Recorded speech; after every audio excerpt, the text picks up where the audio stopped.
Welcome to Tales from the Dancefloor, a podcast exploring the lives and times of people from all walks of life who followed their passions and made careers out of DJing, producing, parties, dance culture and the music industry. I'm Phil Morse from Digital DJ Tips. Let's get started.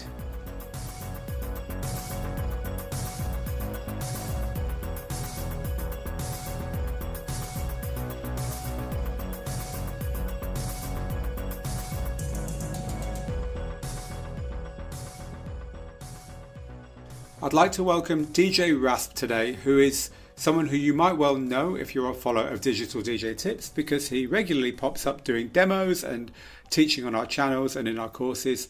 But he's better known as one of the world's great scratch DJs. He's a 2-time DMC UK Supremacy Champion, 1-time DMC Battle Champion in the UK, 5 times IDA. It sounds like a boxer, doesn't it, Rasp? A little bit, yeah. 5 times IDA UK Champion, both technical and show. Red Bull 3-star finalist. He judges and showcases all over the world. He's just recently toured China, been to New York, where he's done stuff with Serato as well as DMC. You're in Poland recently. You're really a man about the world, spreading the scratch word, aren't you, Rasp? Yeah, I get around. Well, it's an absolute pleasure to have you on the podcast. Thank you for taking time. And if I can get this podcast anything like the standard that you've managed to get your stuff to as a scratch DJ over the years to come, I'll be a happy man. So welcome. Thanks for having us, Phil. Awesome. So those of you who know your United Kingdom accents will hear very strongly your Northwest England accent. Where are you actually from? I'm from St Helens originally, but now I reside in Warrington. Okay, so yeah, you got a kind of like, is it Scouse? Is it? It's Lancashire and bit of Lancashire there, yeah. Bit Mancunian, a bit Scouse. It's kind of. I'm in no man's land, really. Well, absolute apologies to the US audience who are listening, thinking what? They all sound British to me. But anyway, if you want an education in accents, Rasp doesn't sound like me. Even though actually I spent a long time in Manchester myself. Anyway, we're digressing. So, yeah. Rasp, you have done this amazing thing with your kind of adult life as a scratch DJ and someone who also teaches, someone who still DJs to this day regularly, not only nationally, but internationally. Is this what you thought you were going to be as a kid of like 7 or 8 years old? No way. So, what did you think you were going to be? I'm not sure, really. I don't know. Maybe an astronaut or something. What? So I'm not sure, but I didn't think I'd ever be like a DJ. You know. Were you into music? Were you into music from an early age? Yeah, kind of. I used to like have different records and stuff. I was always into collecting things. You know, if it wasn't records, it was comics or action figures or, stuff like that as a really young kid. Okay. I was always into collecting things. And as I got to a teenager, I started collecting like tapes, cassettes and vinyls, Okay, so you were kind of a collector before you were a DJ. Yeah, that's right. Okay, that's interesting. So was there music in your house? Did you like have a musical mum and dad, or was it like kind of maybe a bit like me, where the only music was frightfully uncool? Mojax said the same thing when I interviewed him. He said, "Oh yeah, we had music in our house, but it was terrible." What was it like in your house? My mum and dad, they like some rock stuff. They like the Eagles, Queen, Roxy Music.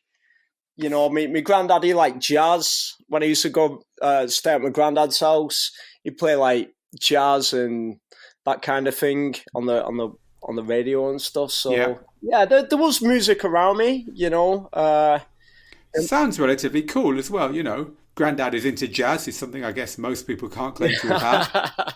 Yeah. How did that influence you? Do you find like you sometimes find yourself thinking of your granddad when you drop something unexpected into your set? Yeah. My cool. Granddad, he could play quite a few instruments too, my granddad. He was good on the mouth organ, he was good on the flute, and he could play guitar too. So he's a quite a big inspiration kind of thing. Did you learn an instrument? Did he inspire you to learn anything? Have you picked anything up over the years? No, I had a little go of keyboard and harmonica, but I never really stuck to it, to be honest. As a kid, I got distracted with other things and that like. But yeah, I only really started getting into DJing when I was 18. Yeah. Yeah, okay, well, that's reasonably early. It's not like wasn't like a midlife crisis. I'm going to be a DJ finally or anything like that. No. So tell me about it. Tell me about how you got into it. What happened? What's your story? Everyone's got a story, right? What was your story? Well, as I said before, I was into collecting records and cassettes, and I inherited a hi-fi turntable. My auntie gave me mum this hi-fi turntable. It was a posh one at the time, but she didn't need it. So I ended up with it in my room, because I'd be like, Mum, can I take that record player and, so I can play my records? And she's like, well, I don't really listen to records as much anymore because she was always working and stuff. So she's like, yeah, go on. So I'd take that up to my room, I'd hook it up to some speakers, and I had a bunch of records, mainly rap records. I had some rock and reggae records too. And I used to play them on there, and I used to make like pause tapes, I know very well. Pause tapes. Yeah. Explain pause tapes for people who don't need to remember tapes. Okay, so it's basically a compilation, of different songs that you record onto a cassette, from either cassette to cassette or from vinyl to cassette. And you kind of like, when you finish the song, you kind of pause it and then record the next song or the next segment, so it comes in straight away. It's like splicing songs together, like gluing a load of songs together without there being any gaps. So early DJing, an early way of DJing without actually mixing or beat mixing or anything like that. Yeah, it's just a way of stringing a load of songs together. So maybe it was DJing without me even realizing. Yeah, it's so common, Rasp. It's so common to hear DJs who were around in that period of time, maybe the late 80s, DJing in this way, learning to DJ in this way. Because another thing was, the cassette decks were mechanical, weren't they? So when you press pause, it literally paused the second you pressed it. But later on, they kind of had motors and they were a bit trendier and a bit more advanced. But what you lost was the instant pause, because it took a second to pause and a second to come off again. Do you recall that kind of cassette deck? Yeah, that's the type of system that I had. It's just like, as soon as you let go of the pause button, it instantly record. You'd drop in straight away. So you'd have to either have the cassette that you're going to record in with the next song queued up, so it just start playing straight away, or hold the vinyl and just let it go, kind of thing, without there being any gaps, or without it winding on, kind of thing. So were you one of these guys who couldn't talk to girls, so you made mixtapes for them instead? Wasn't there kind of a romantic thing about that with you? I made a couple of mixtapes for girls when I was growing up, that definitely played a part. But mainly, there's no shame in that, mate. No shame in that. We've all been there. I made the music, I made the mixtapes mainly for myself. I used to ride around on my BMX with my old Walkman on, and a lot of my vinyl records I didn't have on cassette, so I'd just make these mixtapes so I could listen to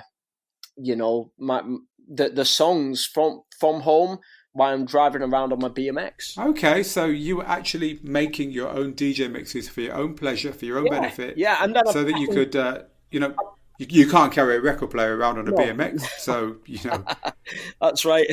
You actually can nowadays, can't you? Portabilism is a thing now, and I'm sure there is someone who's hooked up one of those little Numarks to their BMX somewhere in the world. Anyway, tell me about the next step. Tell me about the first gig. Okay, wow. Well, the first gig, when I was 18, I got some really cheap belt drive turntables. And, I used to practice at home and stuff. And my friends knew that I had some turntables. So I used to go around to their house with my belt drive turntables, my mixer, my speakers, and all my records, and just do house parties. And that was pretty much straight away, as soon as I got my turntables, maybe like 3 or 4 months after first buying turntables. Did you teach yourself to beat mix or to blend or to scratch? Or, at this point, I'm guessing you've got an idea about what to do with them. Did you teach yourself? Did someone show you? Did it come easy? How did you kind of get those very early skills? It was all experimentation, a lot of it is self-taught. I had one friend who lived quite close by. I didn't see him that much, and he already had decks. His name's DJ Crow from Birmingham. Big up DJ Crow. He's a great hip-hop DJ. And, so he was already DJing before me. So he had a little bit of knowledge.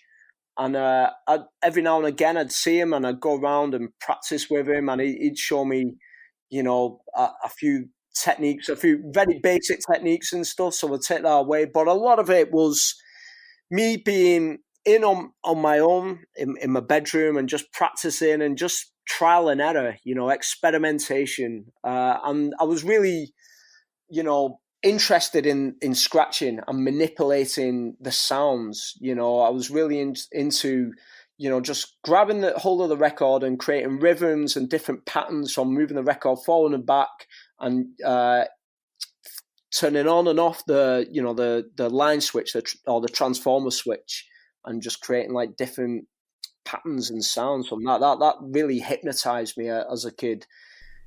So you must have been popular in your house, so they must have loved that. No, I don't think my mum and dad was a fan for a while. So presumably this is because you're into hip hop, right? So you were hearing scratching, you had a sense of hip hop culture, and you knew that these two things were connected, right? Yeah, that's right. So, back then, tell people what the media was like. There was no internet, right? So where are you hearing this stuff? Where are you getting your influences from? Is it the radio? Is it like MTV? Where were you seeing and hearing this stuff outside of your bedroom? Okay, so I was hearing a lot of like DJ stuff on rap records and hip hop records. So I'd hear like a lot of scratching in choruses and intros of like certain rap songs. Also, from the old rave tapes. Rave was very big at the time. It was before it was like drum and bass or jungle or anything like that. It was just called dance music or rave music. And there was some scratching on some of that stuff. So, that was quite a bit of a big inspiration.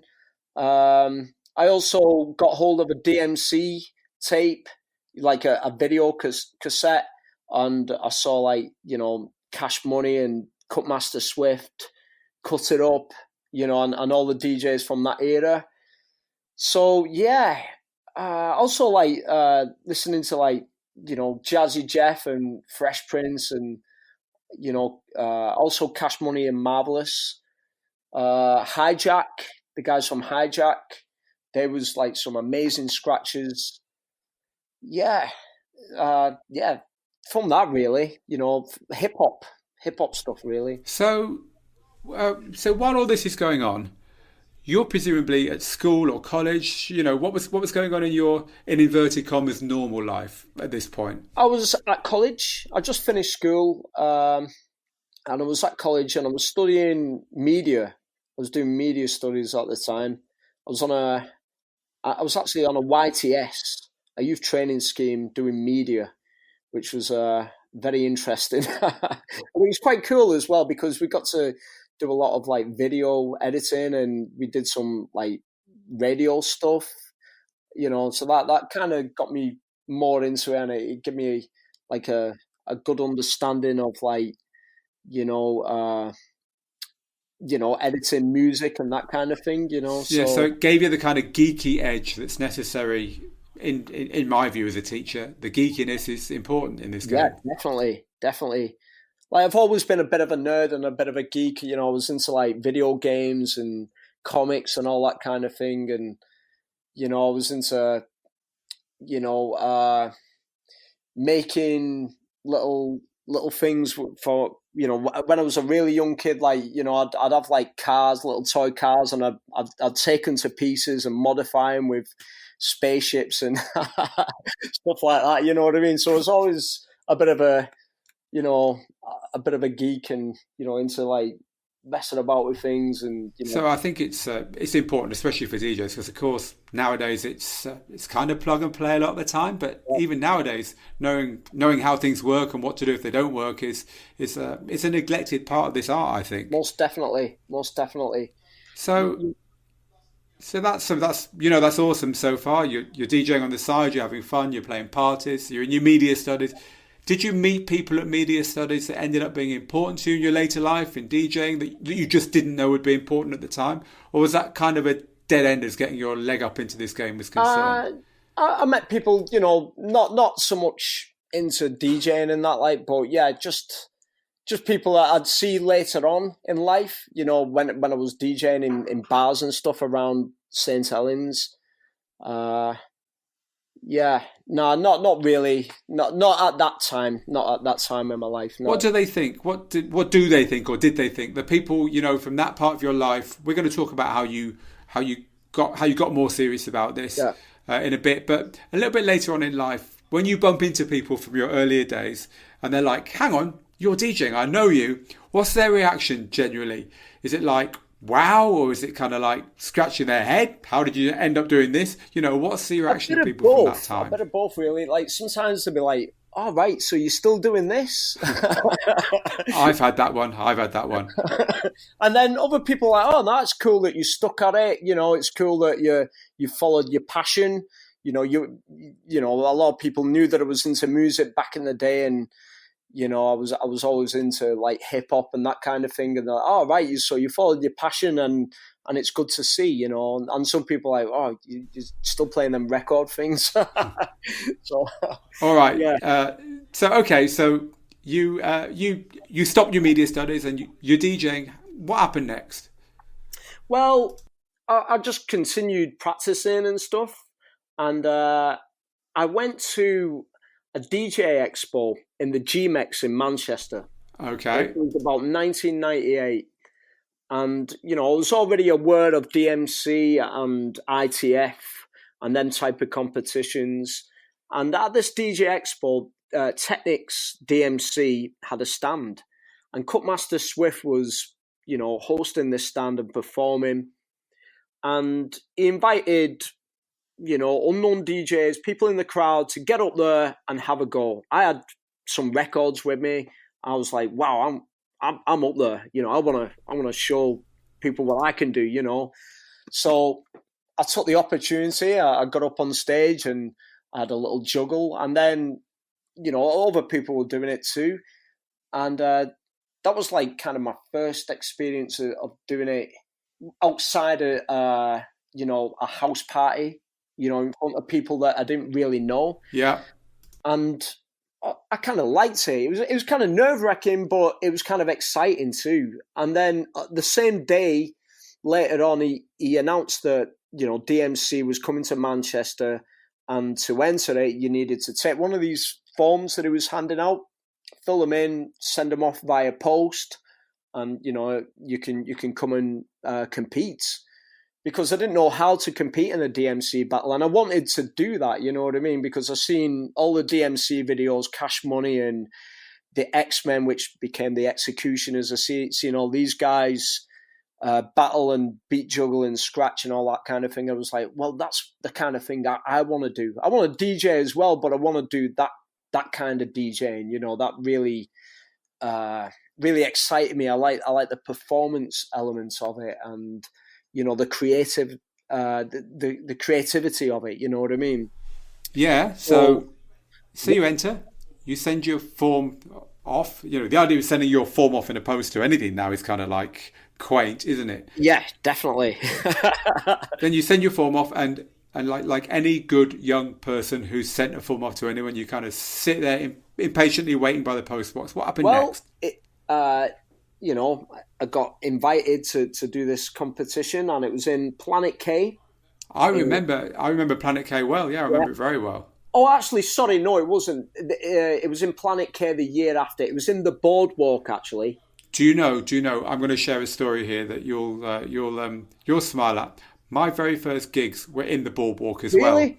We took over the Saturday night in the Boardwalk when Dave Haslam gave it up. No, Friday night. Yes, Saturday night, actually. Yeah, we did it there for about 18 months. That was kind of where I cut my teeth in the DJing thing. So there you go. What a venue that was. It was, with the sloping dance floor. What venue has a sloping dance floor, right? Yeah. But anyway, let me get back to your story. So cool. I can picture where you are now. You're at the competition in the Boardwalk, round the corner from the Hacienda. Yeah, that's right. And tell me. Well, okay, so it was an afternoon elimination heat.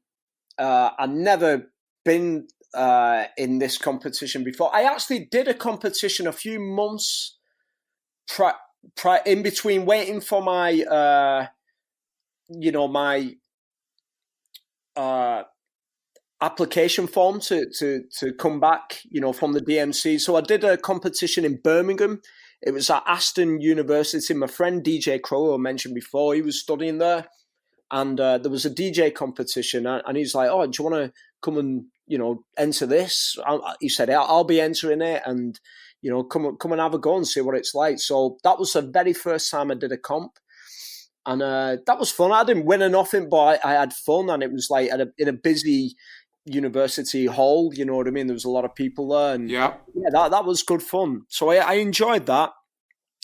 And, it was good practice for the DMC that was coming up. So I entered the DMC and it was a totally different experience. So I'm at the Boardwalk and it's an afternoon elimination. 50 hardcore dudes are all there, with their friends, and no one's speaking. The atmosphere is like tense, so it's my turn to get up, and I had a 3-minute routine that I had prepared, and I'd only ever used like Technics a handful of times, but I never used the Technics mixer. It was the new mixer at the time. It was I think it's the SH model with the instant cut on the crossfader. Yeah, golden black, like a golden black mixer, right? That's right, yeah. And I was like, wow, I weren't used to the equipment and stuff, so I did my thing. I didn't do too good, and it was nerve-wracking, to be honest. I'm some young kid. And, there's all these guys that can crab and flare and do all these crazy tricks. I'm like, wow, I've got to go out after these guys, And the hardest thing was actually speaking after your set. Like Cutmaster Swift got everyone to speak after the set, explain who you are, where you're from, what crew you represent, and how you thought your set went. And I was petrified at that time of like speaking out, and I just wanted to get on there and scratch. I was like, oh no, I've got to speak after this, and I did my thing and that, like, but I didn't do too well, and I learned so much from that day. I didn't get through to the nighttime final. I didn't come anywhere in the competition. And I was like, wow, okay, so that is what is expected of you at a DMC competition. The standard is extremely high.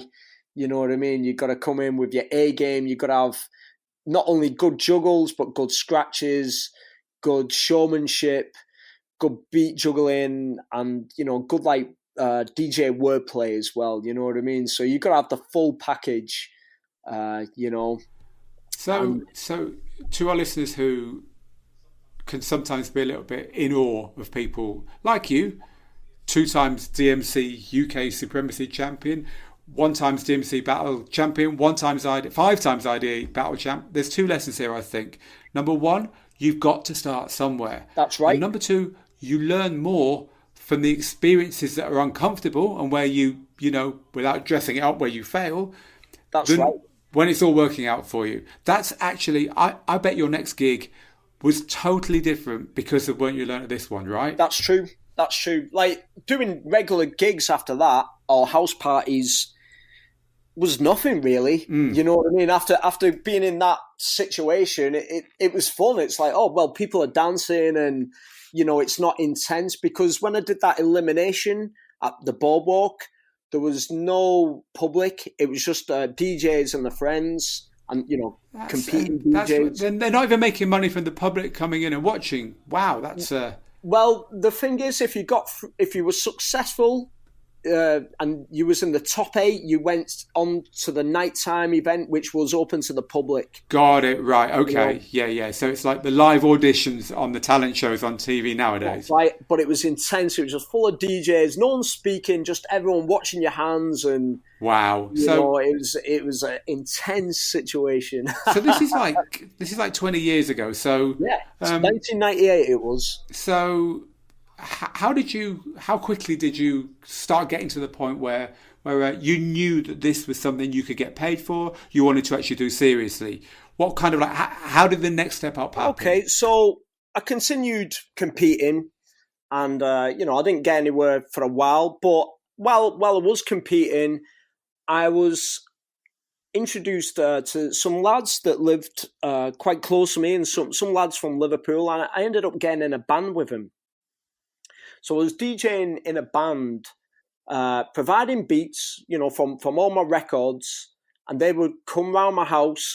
My mum wasn't too pleased about this, and they'd rap through my headphones into my mix. I didn't have a microphone, so we used the headphones as a microphone, and we started getting gigs, and you know, as a rap act, and then from these gigs, I'd get to DJ as well, you know what I mean? So then we'd start eventually getting paid for these gigs. So what was the name of the act? We was called the Shakti. Okay. And we was around for a good couple of years, you know. We all stuck together. We all, you know, we're all still good friends now. We was around from 1999 to I think 2006. Wow, yeah. That is quite a stint. Yeah, and we ended up having more members. It was just like 4 of us. You know, there was me DJing, 3 rappers, and one of the rappers played bass as well. You know, so we play the bass along the beats. Then we started making our own beats and stuff. And then we eventually got a load of band members, and we had like a horn section, drummer, guitarist, keyboardist. Wow. Singer. Did you go to the studio? Did you record? Did you make recordings and records? Yeah, we made quite a few recordings. We eventually pressed stuff up on wax. You know, there was only like limited presses. There was like, we pressed up like 500 at a time. And we did all right. We sold some, you know, we made a few EPs and a few 12-inch singles. Some we got rid of, and some we didn't sell all of them. But it was fun. It was fun times. And I learned a lot from DJing with these guys, and you know, providing the beats and working out little scratch choruses and stuff like that. You know, within our sets and that, and that really helped, along with my regular DJing as well. You know, it helped with my structure and all that kind of thing. So I was going to ask you about this, because presumably you're making money from DJing on the side at the time. You know, you're not paying your bills from this company, so you are making money playing normal DJ gigs, if you like, in inverted commas. And you said that you also DJ with the band. You know, I'm guessing you're warming up for the band as well. So you're doing normal DJ sets as part of the booking, right? Have I read that right? So talk to me about, because so far it seems like your DJing is kind of like from competition to competition to competition, but that's not actually true, is it? You know, a lot of your DJing, from what I've heard so far, is just, as I say, normal DJing. So I'm interested in where scratching and DJing meet, and at what time you should scratch and at what times you don't scratch, because not everyone's going to stop and look at you all the time, are they? No. So when people aren't stopping and watching, how do the two work together for you personally? Well, when I was working with a band, when I was performing with a band, that was the time for me to scratch. Yep. And that's when I had my shine. Yep. You know, and when I would play music before we performed, I wouldn't really scratch. I'd just play songs. I might do the odd little cuts to introduce a track. Yeah. But I wouldn't overkill it, you know what I mean? I just like scratch as and when, and you know, every couple of tracks or whatever, you know what I mean? So, And what about your gigs outside of that? What about gigs? I'm presuming you're playing bars and getting the odd yeah, small club and stuff like that. What that what about started those? coming. I started getting like more bar gigs, and I would do some scratching, you know, every now and again if the crowd was right and there was a good vibe and people were up for it, I'd do like a little scratch routine within my sets, you know, because I was playing a lot of hip hop then, you know, a lot of hip hop parties and stuff, and hip hop, you know, bars were really into hip hop back then. So yeah, I'd mix it up with some cutting, but I wouldn't do it all night. You know what I mean? I wouldn't like just scratch continuously, because it's just gonna, you know, freak people out. Really, you know what I mean? They want to hear the songs, and you don't want to like overkill the song. You know what I mean? You don't want to like clutter the song with too much. Yeah, it's like you know, just because your car can do 200, you know, it doesn't mean you drive it at 200 all the time, right? You've got it there if you need it. So I wanted to ask you about when you kind of talk to or see or DJ with people who just can't scratch and maybe aren't actually that comfortable with manipulating the music at all. What do you think your scratching brings to the table, even if you're not really using it, that they maybe haven't got or that they find harder to be natural with? What does scratching bring to the wider art of DJing, if you like? Well, I think it can enhance your mix if you do it in the right place. Like I said, you don't want to do it all the way through your set because it just annoys people, you know, if it's too much. And there's definitely a time and a place. But I think when it's presented right and you know, throw in a few little cuts within certain mixes, I think it can sound really nice and really enhance your mix. It can tease people, you know, like if you're like dropping in a scratch and you're using a sample from the song that you're going to mix into the one that's playing, you know, it can work that way too. It can just, you know, it just adds flavor to DJing, but I don't do it all the time. You know, some gigs I play at, especially nowadays, it's, you know, some specific gigs that I do, I don't scratch at all. And then other gigs, you know, it's expected of me, you know what I mean, to perform and scratch. So yeah, but it is a handy tool to have, you know, and it really helps with your timing. It helps with the understanding of like, you know, bringing stuff in manually, you know what I mean? I like doing it. It's definitely a personal preference, and it's not for everyone, but for me, it keeps it exciting for me, you know. Okay, yeah. So then there's kind of an element of danger, isn't there? It could go wrong. Definitely. Yeah. So all right, you're doing all right. You're in a band. You. I guess this is kind of like what you do at this point, right? You're not doing anything else. Am I right? I was working in factories and warehouses as well, you know. When did you go full time then? I would say about mid-2000s. Okay, so you had a good 10 years at it, or 7 or 8 years at it before you could call it full time. And what caused that? Were you starting to win competitions? Were you getting bigger gigs? You know, when did you think, you know what, I reckon I can do this for a living? I started teaching as well. Teaching DJing, and I was like doing stuff with orchestras. There was an orchestra in Liverpool, the Philharmonic Orchestra, and I was like, I got this project through a member in my band, the Charlene Squire. She's a brilliant singer. She was in our band, and she used to work with the Philharmonic Orchestra, and she's like, oh, we need some urban skills to our orchestra. Would you be up for like teaching people how to scratch and DJ and incorporate it into what we're doing as an orchestra? I was like, yeah, I'd love to. That sounds great, that, you know. So I thought I'd never done this before, and you know, we ended up like teaching, you know, all these kids and, you know, all these youth clubs and stuff, and we ended up doing like performances alongside the Philharmonic Orchestra. And yeah, it was great fun. And, you know, from the back of that, I started doing more and more teaching. And I'd teach during the day, and then I'd get more gigs on a night time, you know, around Liverpool and Manchester, and, you know, some in my hometown in St Helens, and where I live now in Warrington and stuff. So yeah, I just kind of do that kind of thing. And then it just grew and grew. And yeah, I'd say like mid 2000s was like, well, that's it now. I'm just going to do that kind of thing, you know. I want to stress this point for people listening to this who think that people have a moment and then they're doing the thing that you see them doing all the time. Because it's just, in my experience, apart from for a select few at the top, it just isn't the case. No.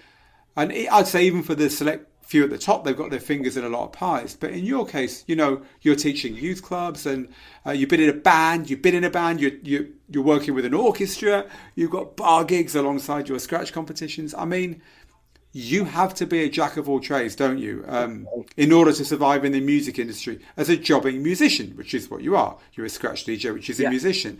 You can't just be, you know, that's all I want to do, point to someone on a stage scratching, and that's all I'm going to do from now on. It just doesn't work that way, does it? And I learned that, you know, I used to see videos of like Cash Money, and I think, oh, I bet that's all that guy does. And, you know, and maybe he did, you know, but I'm sure he did lots of other things, you know, in order to get to where he was going. Yeah. But yeah, for me, you know, I was on a different path. I'm from a small mining town in the northwest of England. I just had to do what I had to do. But I found like being around cities like Liverpool and Manchester give me more opportunities than being in, you know, stuck in St Helens. You know what I mean? Yeah. It's a great another tip there for anyone, you know, who's serious about this. Get out.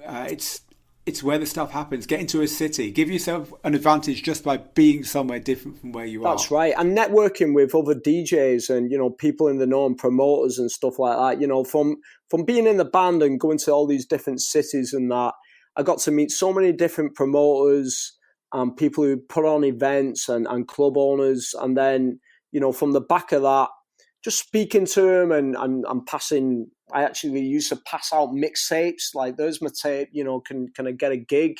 And sometimes I get gigs out of that, and other times I wouldn't, you know what I mean? But that's how it was back then. That's how you would network with people, you know. So let's I want to talk to you about how winning competitions, and I want to talk to you about, you know, some other things that were happening back then. But, you know, seeing you've mentioned it, you know, everything's changed in the last 10 years, hasn't it, as far as promoting yourself goes? Since 2007 and the beginning of Facebook, and now, of course, Instagram, YouTube, and so on. It's kind of like everything's changed in a lot of ways. In some ways, of course, it hasn't. Networking's still important and stuff, but you're very good on social media. You're someone who's seen it and embraced it. Tell us a little bit about how things have changed as far as getting gigs and promoting yourself out there are in, you know, as we're recording this in 2019.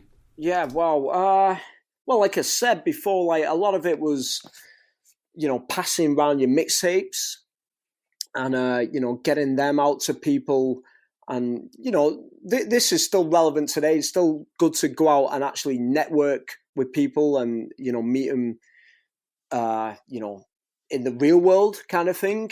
But now, you know, we have all this social media. So, you know, you can just message people, you know, hit people up on messages, and, you know, you can get an instant reply from them. You know, here I am. Do you want to book me for this gig? And you can get a yes or no straight away, rather than, you know, going to the hassle of making a tape, finding out where these people are, or, you know, posting it, or knocking on doors or whatever.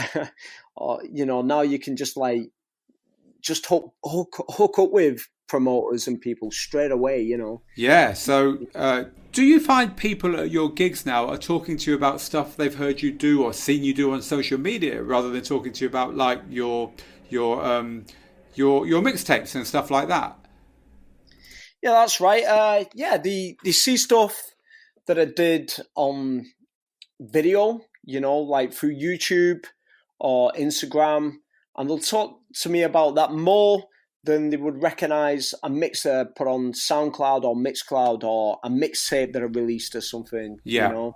So social media is something that really is the way to promote yourself nowadays, not only to promoters and stuff, but also to the people who are going to come to your gigs. Yeah, it's a good way of presenting yourself, you know. Yeah. I get a fair bit of work from social media. You know, I ended up, you know, doing a tour and, you know, working for like different companies and, you know, doing like demonstrations and doing a couple of gigs from people watching videos that are created. You know, so cool. So so the tour that you're talking about, is this the tour that you mentioned at the beginning of China? Yeah, that's right. Last year. I went out and did a tour of China. I went to, I think it was like 7 cities. I was there for 10 days. Wow. I went to Beijing, Shanghai, Fuzhou, Kunming, Shenzhen, and some other places. And yeah, that was great fun. So tell us about that. I mean, what's China like to DJing? What are the crowds like? What's the place like? Tell us. It was such a great experience. I went there previously in 2017 to do a gig, and I was performing at a festival in a city called Kunming, and I was basically booked to do a 40-minute set, to do some DMC showcase stuff, and you know, like play some like trap music and, you know, some like, you know, high energy bass music. And that was great experience. I was only there for like 4 days that time, or 5 days. I also got to play in a club within Kunming City called the Turtle Club, which was great. And I was just playing on vinyl. You know, I didn't have no records with me, but I was with a guy called DSK, who goes back and forth from China. He's a great DJ. He's a great b-boy DJ. He's a great you know, funk and hip hop DJ. So I was out there with him, and, you know, he was spinning in a club, and he's like, you know, do you want to spin for a few hours? He said, just go through my records. And he had a bunch of 45s, and I was in my element. I was like, yeah, I'd love to, you know, and it was great because it was unrehearsed, unprepared, and it was just fun, you know, just flicking through all these 45s and just like, you know, doing a improvised set. So that was great. I did my performance. That was great. And then the year after, 2018, because you need a visa to go out there as well. So DSK and another guy called Alex who lives out there, they were like, well, you've got a visa to go to China. Would you like to come out and do a tour? We can sort you like, you know, a load of dates. They make a little bit of money out of it. I'll make some money out of it too. I was like, yeah, I'd love to, you know. So we organised it, and then I went out and did all these cities. So it was great. The vibe was so good. I got to play in a big club in Beijing called Mix Club. And this is like a quite famous club in Beijing. And yeah, it was a packed out place, and I was just playing a lot of different genres actually. I was playing a lot of like bass music, trap music, hip hop stuff, R&B stuff. And people were really, really up for it. You know, it was kind of like kind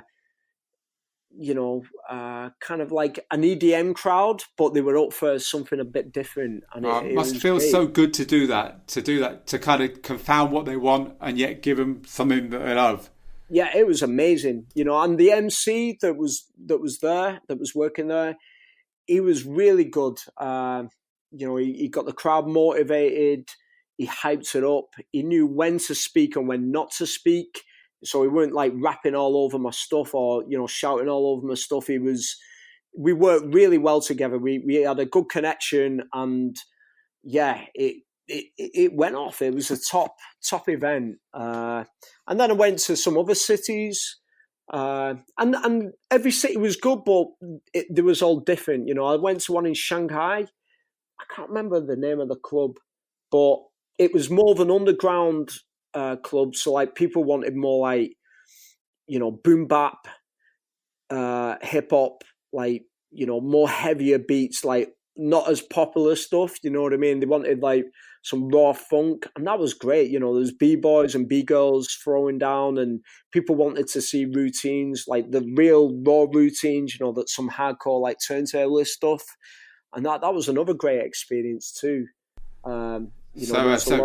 Sounds incredible. So I wanted to talk to you about the scratch scene in general. You know, you've got quite a privileged view of it, having DJed so much internationally, and also, of course, we'll talk about winning competitions in a minute. I want to kind of come back to that. But in the 20 years you've been involved in it, and you didn't get in it right at the beginning, right? It was going on for 10 years in the UK. It was big for about 10 years at least before then. But in the time that you've been involved in it, how have you seen it change? Has it got healthier? Has it got bigger?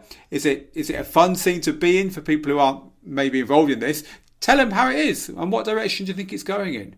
Well, there's been a lot of peaks and troughs with it. When I first started, it was hugely popular.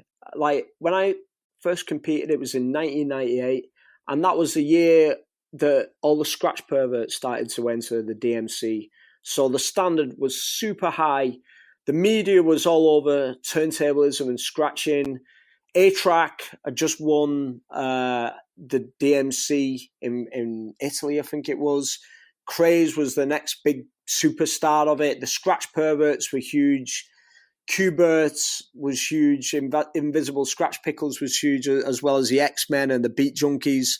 So it was a really healthy time. There was a lot of people being super creative with just two turntables and mixers. It was a very healthy time for the scene, and there was a lot of skills on display.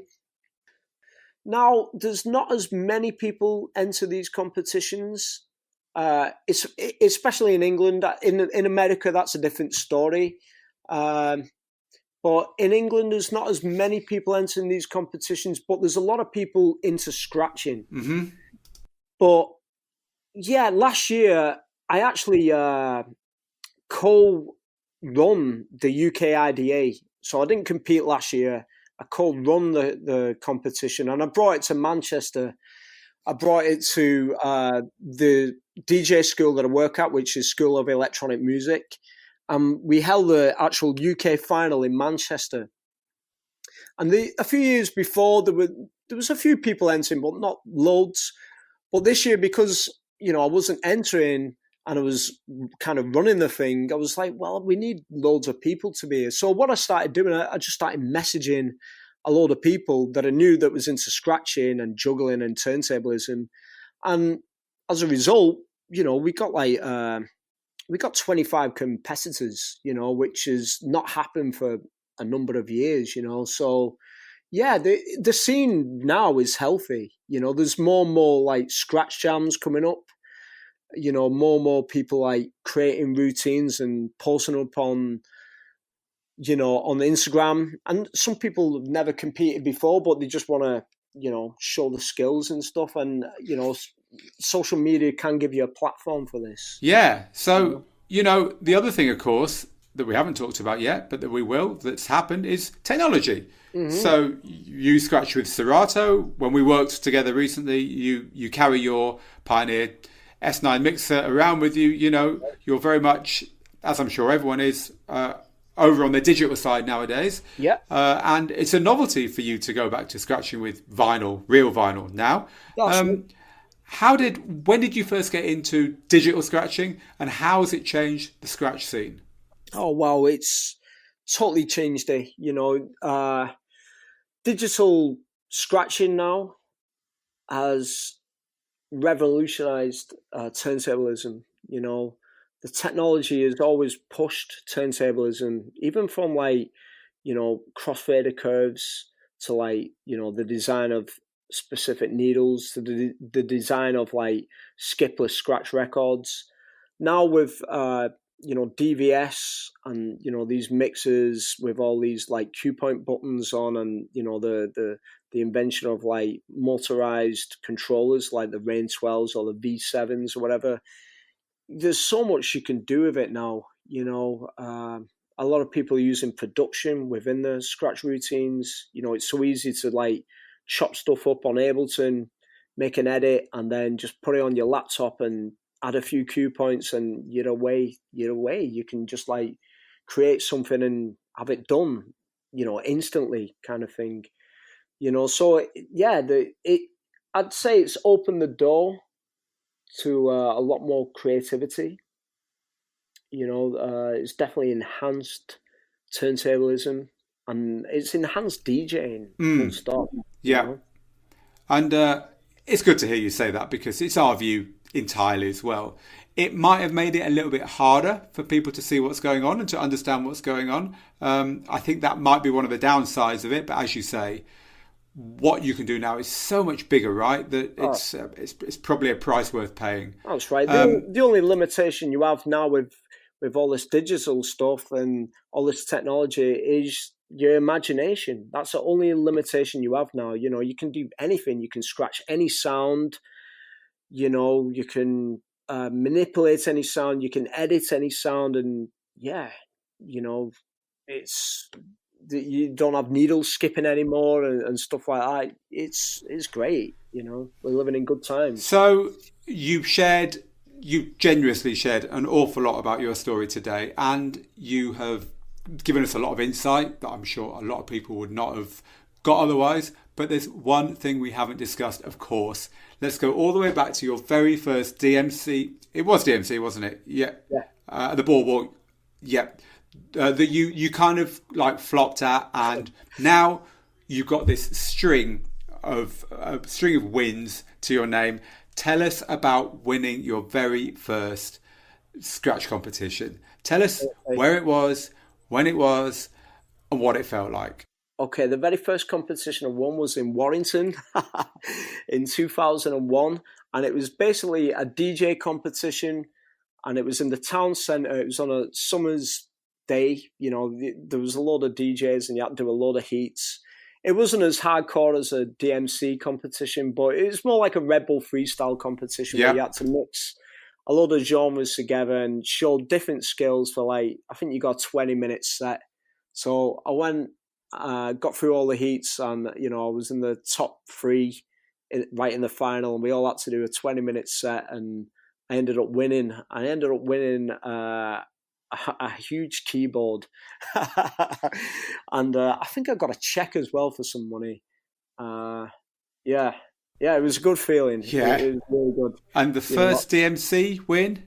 Okay, my first victory in a DMC was just to get through to a regional final. Just to get through to the top 8, and that was in 2001. And I was so chuffed because I was like, wow, I'm actually getting somewhere. Because, like I said before, there was 50 dudes entering one regional. It was super hard to get in the top 8. One year, 2001 in Manchester, Planet K, I got through to the top 8. And I was first on, and I was just so chuffed to be in the final. I didn't care if I won or lost. I was just so happy. I just wanted to show my skills and perform, you know what I mean? And then, it took me a good couple of years. I was always getting in the regional final, and I'd come 3rd and 2nd. And then 2006, I actually won a regional final in Leeds. And I think it was at the Wardrobe Club, and it was a packed club. It was packed out, and it was such a good feeling. I was like, finally, I'm in the UK final. So I got in the UK final that year, and I did my thing. Also, the year, I think it was the same year, or might have been the year before, I got in the UK final in the ITF, which was the International Turntablist Federation. And that was a really tough battle. It was a lot more technical than DMC, and it focused on certain elements. Like there was a scratching category, a beat juggling category, and there was this other thing called a technical advancement category where you had to do a bit of both. And I actually got in the UK final after competing in 2 regional heats. They give me a place because I come second. I didn't actually win one of them heats. I got second in both heats, and it was kind of like a knockout competition. So they needed 8 people to compete, in order for it to work as a comp. So the actual UK final was in the MEN Arena in Manchester, and it was alongside sporting event, like an extreme sporting event, like motorcycles and BMXs and skateboards and all that, and that was incredible because it was packed out. It was an arena, you know what I mean? Yeah, I mean, for people who don't know, the MEN Arena is a big deal in Manchester. It's huge. It's a huge venue. Yeah, and that was great. And I ended up getting 4th place. So that was my first taste of being in a national final. We had international judges. We had DJ Noise judging, Woody judging, DJ Tiger Styles judging, and that was a great feeling, to get that far in that competition and win it, in my own area, kind of thing. You know what I mean? Kind of not win it, but I mean like represent good and have a lot of my friends in the crowd and stuff, and yeah, to have that home support, that was really good. But my actual first UK title that I won was in 2009, and that was at the DMC UK Battle for Supremacy. And that was a tough battle. Like the Supremacy is basically a knockout competition. So, there might be like 30 guys entering, then, they whittle it down to like top 16, then a top 8, top 4, then 2, and then you finally have a winner. And I had to battle a lot of people that day, and that was in London. It was at the O2 Islington, so it was quite a big venue, not as big as the MEN, but it was quite a big venue, and it was packed out. And that was the very first time I won a UK final and become a national champion. And I was like, wow, I finally did it after all them years, after how many years? 11 years of trying. I finally got there, and then it's lovely. And your mum, your dad, what did they think? When did they stop telling you to get a real job? Was it at that point, somewhere around then? They still do. No, I think when I started like getting gigs overseas and getting decent gigs, and when I was teaching, they were like, okay, now we know that you're doing something good, and I could pay rent and everything from it, off the back. I could live off DJing rather than having a other job or whatever, you know what I mean? So yeah, they were like, nah, you go for it, do what. They were quite supportive. They thought it was a bit of a racket when I was first learning, but after a while, it's like, we get it now. We get what you're doing, you know what I mean? And yeah, they really supportive of us, actually. Which is lovely to hear. And I just want to thank you for spending some time with us today, talking through all this stuff, Rasp. It's, as always with you, it's been inspirational and a pleasure to talk to you. So thank you for having us. It's been great to talk to you, Phil, and, share my story. And yeah, thanks. Before we go, can you tell people where they can find you online? Yeah, you can find me on social media, Instagram, Facebook, YouTube, just at DJ Rasp, which is DJ RASP. Okay, so that's where to find Rasp. And what are you up to next? What are your plans for the immediate future? Well, I'm working a lot at the SEM in Manchester, doing a lot of like teaching and stuff. I have a couple of gigs lined up. I've got like a showcase in London with Rain, showcasing the new Rain 12s with a bunch of other, DMC DJs. Hopefully I'll be going out to America this year, judging and showcasing a DMC final. And yeah, just keep my fingers in as many DJ pies as possible and just keep working hard, man, And let's not forget that you are going to be featuring on some training that we've made as well, some scratch training here at Digital DJ Tips, which we're not talking about because it's not available right now, but when it is, anyone that's listening to this podcast will be able to find out more via... I'm also doing a lot of skills session mixes for you guys, which has been great. It's very popular as well. Showing off. So if you want to see some of Rasp's skills, you can head over to the YouTube channel of Digital DJ Tips and find stuff there as well. So Rasp, thank you very much once more for your time. It's been a pleasure. Happy scratching, and we'll catch up again very soon. Thanks, man. Thanks for having us, Phil. Cheers.